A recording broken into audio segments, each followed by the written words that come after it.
Ibihe byiza kuri wowe uduteze amatwi aho uri hose, nizere ko umeze neza, nizere ko ibintu byose biri kugenda fresh. Hano ko rero uyu munsi tuba turimo twitemberera, tugenda tuzenguruka hirya no hino mu gihugu, tureba uburyo ahantu hameze, tureba uburyo ubwiza bwaho bumeze. Urabona ahantu ndi ukuntu hameze. Ahantu ndi ni ahantu bita ku Irebero. Muri iyi minsi niho ndi gukorera akazi kanjye ka buri munsi. Ari ahantu heza, ni ku Irebero koko.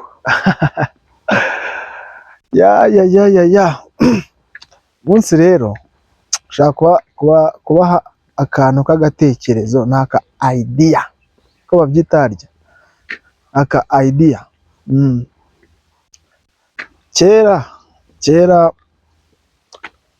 nkiri umwana mutoya, najyaga mba ndi guhinga nyine na mere wanjye, turi guhinga twibereye mu murima, amubaza ariko se mama, iwacu nta mufamiliye n'umwe uba i Kigali, cyangwa se basi uhatuye cyangwa se wagiye kubayo, ubu ngubu njye nzagera i Kigali gute?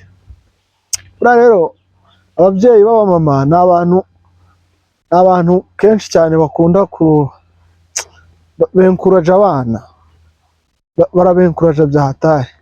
Yajyaga akunda akambwira ati se bariya bose ubona bahatuye, ati bose ugira ngo ni kavukire yabo?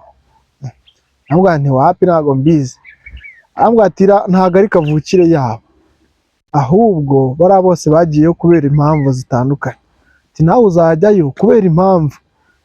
None uyu munsi nsigaye ngira gute? This is Kigali papa. Ni Kigali mba ndi kuzenguruka gutyo umunsi ku munsi. Si uko hari abafamiliye, si uko hari abandi bantu, ahubwo ni uko nyine igihe kiba cyageze tu. Igihe kiba cyageze, ahantu ukahagera nta biba birenze.